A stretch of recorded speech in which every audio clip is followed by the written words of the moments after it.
Students, in last video we were discussing about Raoult's law. Raoult's law को हम लोग study कर रहे थे और उसके दो केसेस हमने पढ़े थे। First case when both solute and solvent were volatile and the second case when a non volatile solute was added into a volatile solvent. Second case में हमारा सॉल्वेंट सिर्फ वोलेटाइल था, वही वेपोराइज हो रहा था, लेकिन जो हमारा सोल्यूट है वो कैसा था, नॉन वोलेटाइल था। तो मैंने आपको कहा था कि हम वहां पे क्या कर सकते हैं, अगर हमारे पास दोनों सोल्यूट और सॉल्वेंट कैसे हैं, वोलेटाइल हैं, तो हम उस केस में ग्राफ भी प्लॉट कर सकते थे। तो आज हम सबसे पहले उस ग्राफ को प्लॉट करते हैं। देखिए राउट्स लॉ में जो हमारा केस फर्स्ट था, जिसके अंदर both solute as well as solvent दोनों के दोनों कैसे थे, देखिए वहां पे वोलेटाइल थे और फॉर्मेशन किसकी हो रही थी, सॉल्यूशन की फॉर्मेशन हो रही थी। ठीक है, ये हमने फर्स्ट केस स्टडी किया था। तो इस केस में मुझे एक्सप्रेशंस मिले थे क्या, एक तो PA मिला था, सॉल्वेंट का जो प्रेशर था it was equal to PA naught XA। ठीक है, सपोज मैं इसको दे देती हूँ equation number 1। Similarly for solvent it was PB is equal to PB naught XB, equation number 2। और अगर मैं बात करती हूँ टोटल प्रेशर की, तो टोटल प्रेशर क्या था, PA plus PB। Total pressure का मतलब प्रेशर ऑफ द सॉल्यूशन। ठीक है, और इसमें हम लोग क्या कर रहे थे, हमने PA और PP की वैल्यूज इसमें पुट की थी इस तरह से। और मैंने आपको बोला था कि क्योंकि हमें पता है कि XA plus XB is equal to 1, तो हम चाहे तो इसको XB में कन्वर्ट कर सकते हैं और चाहे तो इसको XA में कन्वर्ट कर सकते हैं। तो मान लीजिए हमने यहाँ पे क्या किया, हमने यहाँ पे जो XB है उसको कन्वर्ट किया XA में, तो क्या होगा, PB naught 1 minus XA according to the relation this XA plus XB is equal to 1. If XA plus XB is equal to 1, then our XB will comes out to be equal to 1 minus XA. Same है, यही मैंने यहाँ पे लिखा है। तो देखिए क्या मिला था मुझे, PT is equal to PA naught XA plus PB naught plus minus minus PB naught XB, sorry XA। अब दोनों टर्म्स XA वाली हैं, तो I can take XA as common here, so I will get PT is equal to XA मेरा common आया, PA note minus PB note, और यहाँ पे क्या रहेगा प्लस में PB नोट। ठीक है, इसको मैं क्या लिख सकती हूँ, इक्वेशन 3 लिख सकती हूँ। अगर आप चाहें तो यहीं पे इक्वेशन में चेंज भी कर सकते हैं कि आप यहाँ पे XA को लिख सकते थे 1 माइनस XB, वो भी कर सकते हैं। तो यहाँ पे आपको XB वाला रिलेशन मिलेगा। और साथ में देखिए आपको यहाँ पे और क्या पता चलता है, आप यहाँ पे जो टर्म लिख रहे हैं इसको और से देखिए, क्या है यहाँ पे PA note minus PB note, means हम क्या कर रहे हैं, जो पार्शियल प्रेशर है हमारा सॉल्वेंट का प्योर फॉर्म के अंदर, उसमें से सब्ट्रैक्ट कर रहे हैं for partial pressure of solute in pure form. ठीक है, इट मींस यहाँ पे इस इक्वेशन के लिए क्या है, here I can say PA note is greater than PB note. PA note की वैल्यू क्या है, PB नोट से बड़ी है। दूसरा एक्सप्रेशन क्योंकि देखिए बड़ी है तभी उसमें से आप उसको सब्ट्रैक्ट कर रहे हैं। दूसरा केस लिखेंगे, अगर यहाँ पे आप XA को चेंज करके लिखेंगे तो केस चेंज हो जाएगा थोड़ा सा, और यहाँ पे क्या आ जाएगा, PB naught minus PA naught आ जाएगा। आप उसको भी लिख सकते हैं, उसे भी आप थर्ड इक्वेशन लेके जा सकते हैं, इसे भी लिख सकते हैं। तो अब हमें यहाँ पे क्या करना है, हमें इन तीनों इक्वेशंस के लिए ग्राफ प्लॉट करना है। और एक इंपॉर्टेंट पॉइंट मैं आपको पहले ही बता चुकी हूँ कि यहाँ पे अगर इनके ग्राफ्स मुझे प्लॉट करने हैं तो I can apply here the straight line equation which is equal to y is equal to mx plus c। ठीक है, क्या है ये, y is equal to mx plus c, ये मेरा y हो गया। y एक्सिस पे क्या हो जाएगा, प्रेशर, और x एक्सिस पे क्या हो जाएगा, ये देखिए यहाँ कोई कांस्टेंट टर्म नहीं है तो आप इसको y is equal to mx लिख सकते हैं। x यहाँ पे क्या हो जाएगा, मोल फ्रैक्शन, और यहाँ पे स्लोप क्या है, ये दोनों यहाँ पे स्लोप हो जाएंगे। और अगर आप थर्ड इक्वेशन को देखेंगे तो इसे आप कंपेयर कर सकते हैं y is equal to mx plus c से। y यहाँ पे क्या हो जाएगा, टोटल प्रेशर, और ये x हो जाएगा मोल फ्रैक्शन, ये क्या है, x के साथ है यानी कि स्लोप है, और ये क्या है, आपकी कांस्टेंट टर्म है। तो अब देखिए इसका ग्राफ प्लॉट करते हैं, बहुत अच्छे से समझिएगा क्योंकि आने वाले इसके बाद के बाकी सारे टॉपिक्स में इस ग्राफ का बहुत ज्यादा यहाँ पे यूज है। ठीक है, तो देखिए x एक्सिस पे क्या लेना है, मुझे प्रेशर लेना है, तो मैंने यहाँ पे ले लिया, सॉरी y एक्सिस पे मुझे प्रेशर लेना है, तो मैंने यहाँ पे क्या ले लिया है, प्रेशर। x एक्सिस पे मुझे क्या लेना है, मोल फ्रैक्शन लेना है, तो मैंने x एक्सिस पे मोल फ्रैक्शन ले लिया। ठीक है, सपोज क्या है ये, मैं a की बात कर रही हूँ फर्स्ट वाले के लिए, लेकिन हम एक्चुअल में क्या करते हैं, हम एक्चुअल में तीनों इक्वेशंस के लिए ग्राफ यहीं पे एक ही ग्राफ के अंदर तीनों को हम प्लॉट करके दिखा सकते हैं। देखिए किस तरह से करेंगे, प्रेशर और मोल फ्रैक्शन में मैं यहाँ पे लिख रही हूँ। फर्स्ट वाले की बात कर रही हूँ, यानी मैं XA को लेके चल रही हूँ यहाँ पे, और हमें पता है देखिए वो ओरिजिन है, तो ओरिजिन पे x की वैल्यू क्या होनी है, यहाँ पे 0 ही होनी है। अंडरस्टूड है, it means at this point XA is equal to 0। इस पॉइंट पे XA क्या है, 0 के इक्वल है, और जो XA है, x मींस मोल फ्रैक्शन तो कभी भी यानी एक से ज्यादा तो हो ही नहीं सकता है, यानी सबसे लोएस्ट वैल्यू उसकी 0 हो सकती है और सबसे ज्यादा से ज्यादा वैल्यू उसकी क्या हो जाएगी 1 हो जाएगी। तो मैं सपोज कर लेती हूँ कि मान लीजिए यहाँ पॉइंट है मेरे पास where I have x is equal to 1, यहाँ मेरे पास एक्स क्या है 1 है, ये तो मैंने लगा दी यहाँ पे एक्सिस, ये प्रेशर है, मोल फ्रैक्शन है। फर्स्ट वाले की मैं बात कर रही हूँ तो यानी मैंने ए का ले लिया सॉल्वेंट के लिए, ये एक्स ए यहाँ पे 0 है ओरिजिन पे और यहाँ एक्स ए मैंने क्या लिया पर्टिकुलर पॉइंट पे 1 लिया, because mole fraction can not be greater than 1, वो 1 से ज्यादा नहीं हो सकता है। ठीक है, तो ये हो गया। अब इसको देखिए, इस इक्वेशन के लिए ग्राफ प्लॉट करना है तो x इज इक्वल टू 0 है यहाँ पे, मान लीजिए मैं इसके अंदर पुट करूँ x इज इक्वल टू 0, अच्छे से देखिएगा इसको, इसमें मैं पुट कर रही हूँ x इज इक्वल टू 0, तो ये टर्म में मुझे क्या मिलेगी 0, if x is equal to 0। तो देखिए ये x 0 तो यहीं पे है, ठीक है, x इज इक्वल टू 0, अगर मैं x इसमें 0 पुट कर रही हूँ तो प्रेशर भी मुझे क्या मिल रहा है 0 ही मिल रहा है, यानी मेरे ग्राफ का जो फर्स्ट पॉइंट रहेगा वो यहाँ मिलेगा। और 2 पॉइंट्स अगर मुझे मिलेंगे तो क्योंकि मेरी इक्वेशन क्या है स्ट्रेट लाइन की है, ग्राफ में मुझे स्ट्रेट लाइन ही मिलनी है, तो मुझे 2 पॉइंट्स मिल जाएंगे तो मैं उन दोनों पॉइंट्स को ज्वाइन करा सकती हूँ। ठीक है, एक स्ट्रेट लाइन बन जाएगी, दोनों पॉइंट्स क्या हो जाएंगे वहां पे ज्वाइन हो जाएंगे। तो यहाँ पे x is equal to 0 first point मुझे इधर मिल गया है। ठीक है, नेक्स्ट की बात करें x is equal to 1, x को मुझे 1 पुट करना है। देखिए ये x अगर मैं x को 1 पुट करूंगी तो क्या होगा यहाँ पे p a नॉट, यानी x से 1 है। ठीक है, मैं यहाँ एक और लाइन लगा देती हूँ जो रिप्रेजेंट क्या कर रही है कि x a की वैल्यू क्या है यहाँ पे 1 है, ये x a 1 वाली लाइन है। ठीक है, अब 1 मैंने पुट किया तो p a की वैल्यू किसके equal I, p a note के इक्वल आई। तो मान लीजिए यहाँ पे कोई भी पॉइंट है p a नोट, सपोज यहाँ पे है p a नोट, भाई हमें पॉइंट ही तो लेट करना है कि यहाँ पे मतलब इस लाइन पे मुझे वो पॉइंट मिलेगा कोई, और सपोज मैं लेट कर लेती हूँ क्योंकि वाई एक्सिस पे मेरे पास प्रेशर है तो मैंने लेट कर लिया कि यहाँ पे क्या होगा पी ए नोट होगा। 2 पॉइंट्स मुझे मिल गए, मैं इन दोनों को ज्वाइन करूंगी, क्या मिल जाएगी मुझे स्ट्रेट लाइन, क्योंकि स्ट्रेट लाइन ही मुझे मिलनी थी यहाँ पे। देखिए क्या मिल गई मुझे इधर स्ट्रेट लाइन। तो ये ग्राफ किसके लिए है, फर्स्ट के लिए है, पी ए के केस के लिए है। ठीक है, ये पी ए के लिए हो गया। सेकंड में आ जाइए, इसी में मैं ग्राफ प्लॉट करूंगी इसका। अब इसी के अंदर चेंज कैसे करेंगे कि इस पॉइंट पे x a तो 0 के इक्वल है, मान लेते हैं इसी पॉइंट पे x b 1 के इक्वल है और x b यहाँ पे किसके इक्वल है 0 के इक्वल। ये वाली जो लाइन है ओरिजिन ये किसके लिए है, x a के लिए है, और ये ओरिजिन किसके लिए है, x b के लिए। तो ऑब्वियसली अगर x b यहाँ पे 0 है तो x b यहाँ पे क्या होना है 1 ही होना है। ठीक है, तो x b is equal to 0 है and x b is equal to 1 है। ओके, अब देखिए क्या होगा, अगर मैंने यहाँ पे एक्स बी को 0 पुट किया इसी के तरीके से तो मुझे पी बी क्या मिलेगा 0 ही मिलेगा, यानी यहाँ पे ओरिजिन पे। और अगर मैं एक्स बी की जगह 1 पुट करूंगी तो मुझे क्या मिलेगा, if X B is equal to 1 then I will get P B is equal to P B naught, यानी एक्स बी वाली लाइन 1 वाली यहाँ पे कहीं पे भी मुझे पॉइंट मिल जाएगा। सपोज मैंने ये पॉइंट लिया यहाँ, ठीक है, ये कौन सा पॉइंट है, suppose P B naught. 2 point मेरे पास है, मैं इनको ज्वाइन करूंगी मुझे इक्वेशन मिल गई। ये ग्राफ किस केस में आ गया, पीबी के केस में। अब बहुत से स्टूडेंट्स के माइंड में यहाँ पे क्वेश्चन आएगा और आना भी चाहिए, ये जो पीबी नोट है मैंने नीचे लिया है पीए नोट के कंपैरिजन में कि ये पॉइंट थोड़ा सा ऊपर है, ये पॉइंट थोड़ा सा नीचे है, क्या मैं इसको ऊपर नहीं ले सकती? तो कुछ फर्क नहीं पड़ता, आप इस पॉइंट को ऊपर भी ले सकते हैं नीचे भी ले सकते हैं इसके कंपैरिजन में, क्योंकि मैंने आपको यहाँ बताया है पीए नोट और पीबी नोट जो आपकी फाइनल इक्वेशन बनी है वो इन्हीं दोनों प्रेशर्स को एड अप करके बनी है। मैंने यहाँ पे जो इक्वेशन ले रखी है उसके अंदर मुझे मिल रहा है P A naught minus P B naught, यानी यहाँ कौन सा केस है कि पीए नोट ग्रेटर है as compared to P B naught, तो इसलिए मैंने इसको थोड़ा सा बड़ा दिखा दिया। अगर आप लोग उल्टा ले रहे हैं तो पीए नोट अगर यहाँ लिया पीबी नोट आप यहाँ भी ले सकते हैं। ठीक है, दोनों टाइप के ग्राफ प्लॉट होते हैं, बस यहाँ आपकी जो कंडीशन है आपको उसको ध्यान में रखना है।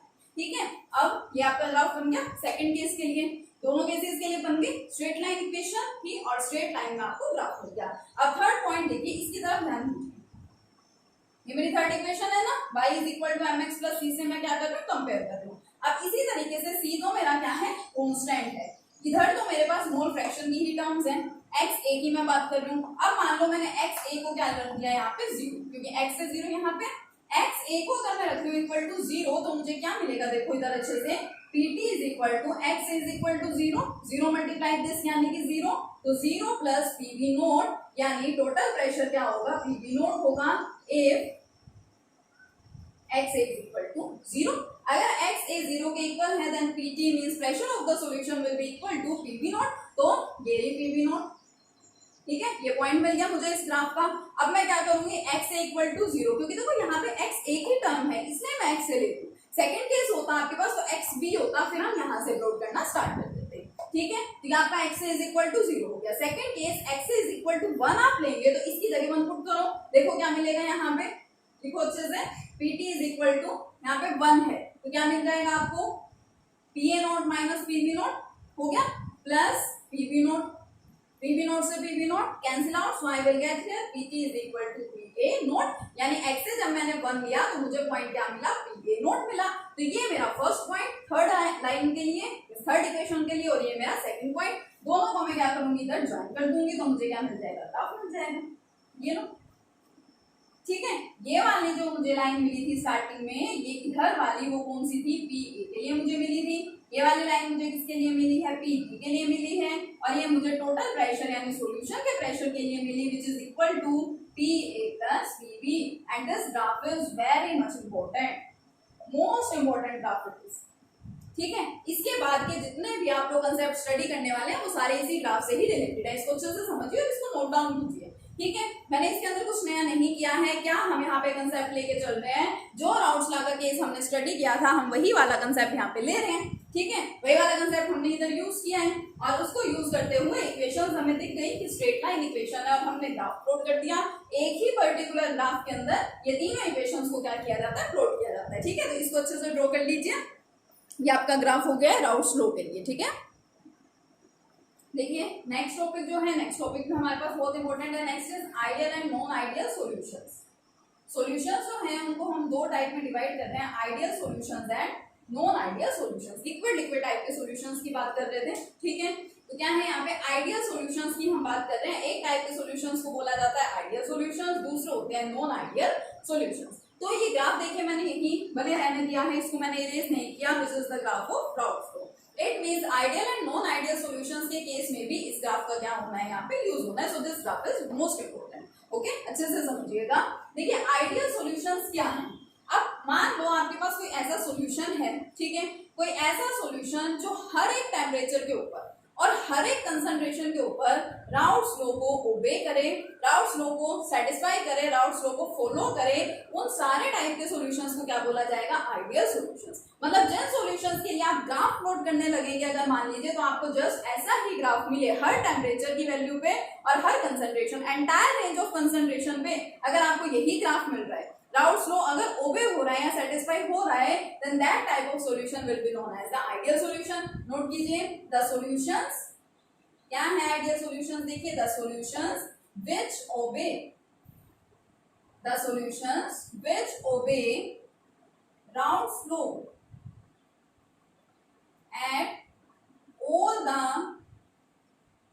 at all the conditions of temperature and concentration।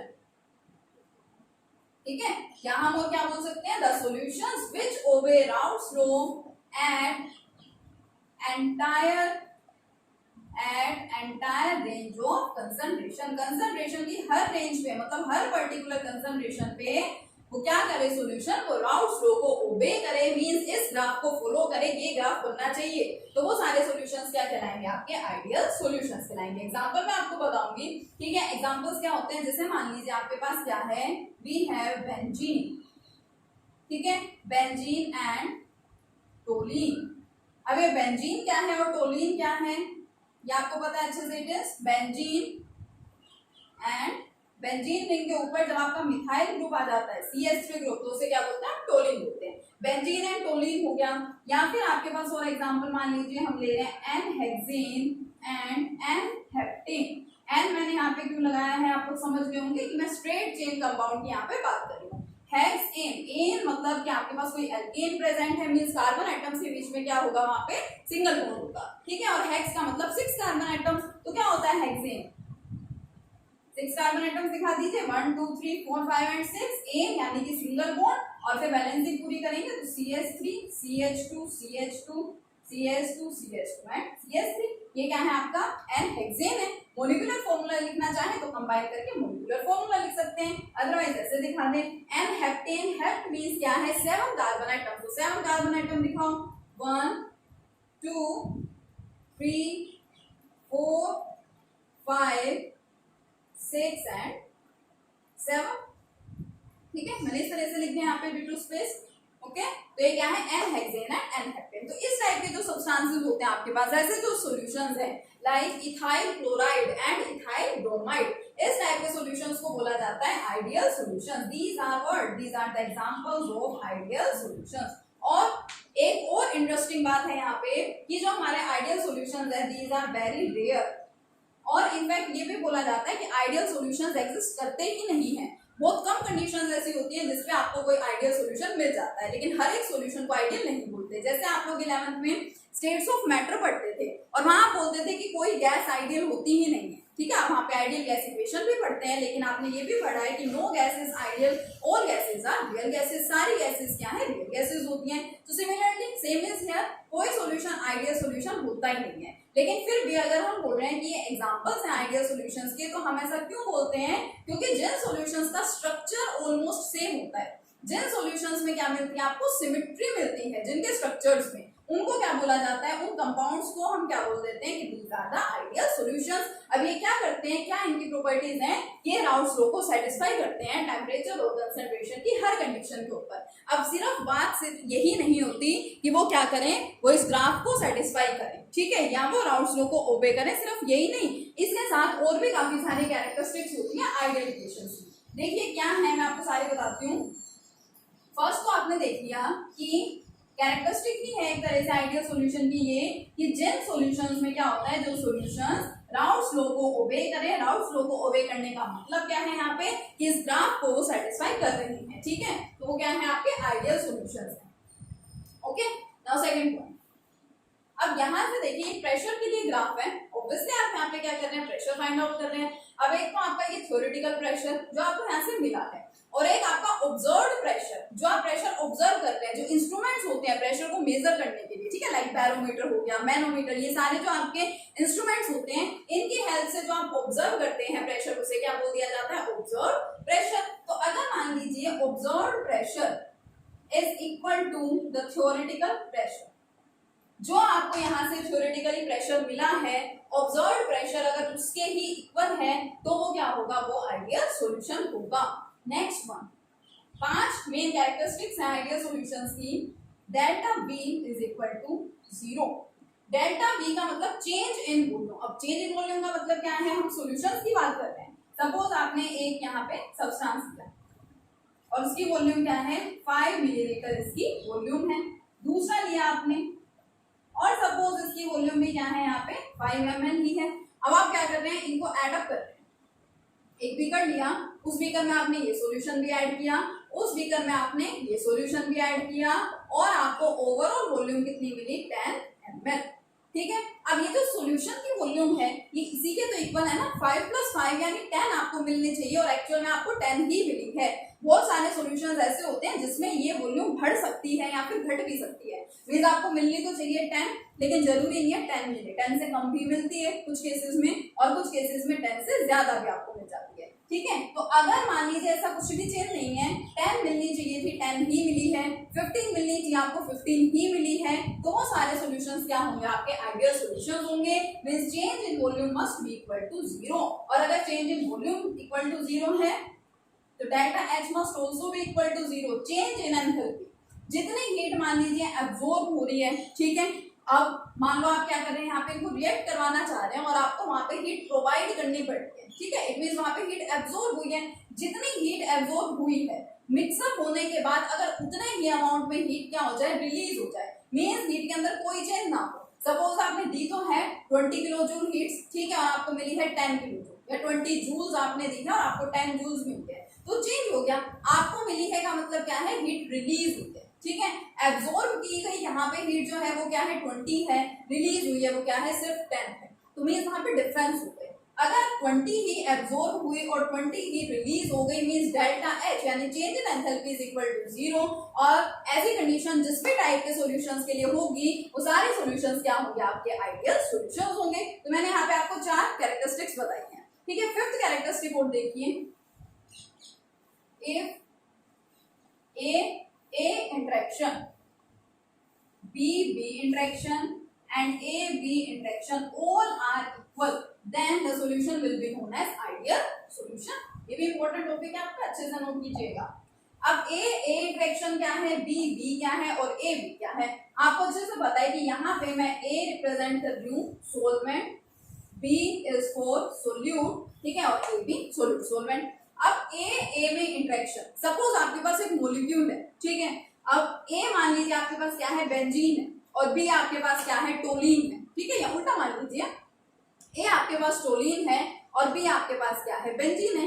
अब अगर आपके पास बेंजीन है तो जरूरी तो नहीं है ना कि बेंजीन मान लीजिए सोल्यूट की तरह से एक्ट करती है, तो जरूरी तो नहीं है कि उसका एक ही मोल आपके पास होगा, बहुत सारे हो सकते हैं। अब वो बहुत सारे मॉलिक्यूल्स आपस में एक दूसरे के साथ कंबाइन है, मींस उनके अंदर कोई फोर्स ऑफ अट्रैक्शन प्रेजेंट होगा, उनके बीच में कोई इंटरेक्शन होगी मॉलिक्यूल्स में, तो ए इंटरेक्शन का मतलब क्या है, सोलवेंट पार्टिकल्स के बीच में जो इंटरेक्शन है। बी इंटरेक्शन का मतलब क्या है, जो सोल्यूट पार्टिकल्स के बीच में इंटरेक्शन या फोर्स ऑफ अट्रैक्शन है। और ए बी का मतलब सोल्यूट और सोलवेंट जो मिक्सअप हो गए, मींस इसके पार्टिकल्स के बीच में जो अट्रैक्शन हो रही है, इसके पार्टिकल्स के बीच में जो इंटरेक्शन या अट्रैक्शन हो रही है, और फिर उनके कंबाइन करने के बाद जो यहाँ पे इंटरेक्शन हुई है, अगर ये तीनों फोर्सेस ऑफ अट्रैक्शन और इंटरेक्शन इक्वल है, जिस केस में तो उन सॉल्यूशंस को भी क्या बोला जाता है, आइडियल सॉल्यूशंस बोला जाता है, और उनके लिए ग्राफ यही प्लॉट होगा। एग्जांपल मैंने आपको कौन कौन से बताया, लाइक बेंजीन एंड टोल्यूइन हो गया, एन-हेक्सेन एंड एन-हेप्टेन हो गया, इथाइल क्लोराइड इथाइल ब्रोमाइड हो गया। तो इस टाइप की चीजें हैं, आपको अच्छे से ध्यान रखनी है। तो ये आपका आइडियल सॉल्यूशन है। एक बार दोबारा मैं आपको बता देती हूँ, जो सॉल्यूशंस राउल्ट्स लॉ को ओबे करें over the entire range of concentration और at all the conditions of temperature and concentration, वो क्या है आपके आइडियल सॉल्यूशंस। ऑब्जर्व्ड प्रेशर अगर थ्योरेटिकल प्रेशर के इक्वल है तो वो किसके लिए होगा, for ideal solutions. Change in volume and change in enthalpy zero है, मींस इनके अंदर कोई भी चेंजेस नहीं हो रहे हैं, तो सॉल्यूशन कैसा है, आइडियल सॉल्यूशन। और अगर बात करें इंटरेक्शन की, सोल्यूट मॉलिक्यूल्स में फोर्स ऑफ अट्रैक्शन और इंटरेक्शन दोनों वर्ड्स को यूज किया जाता है। सोलवेंट के बीच में अट्रैक्शन और इंटरेक्शन, और सोल्यूट और सोलवेंट के बीच में इंटरेक्शन, तीनों अगर इक्वल है तो solution will be known as the ideal solution. तो ये 5 इंपॉर्टेंट कैरेक्टरिस्टिक्स हैं आइडियल सॉल्यूशंस की, जो कि आपको बहुत अच्छे से ध्यान रखनी है। और मेन आपका ये ग्राफ का कंसेप्ट, ठीक है, आइडियल सॉल्यूशन में भी इसका यूज हुआ है। नेक्स्ट कंसेप्ट हम लोग स्टडी करेंगे नॉन आइडियल सॉल्यूशन, उसमें भी इसका यूज होगा, ठीक है, तो इसको थोड़ा अच्छे से ध्यान दीजिए। अब नेक्स्ट वीडियो में हम मिलेंगे अपने नेक्स्ट टॉपिक के साथ, that is the non ideal solution. तब तक के लिए कीप लर्निंग, थैंक यू।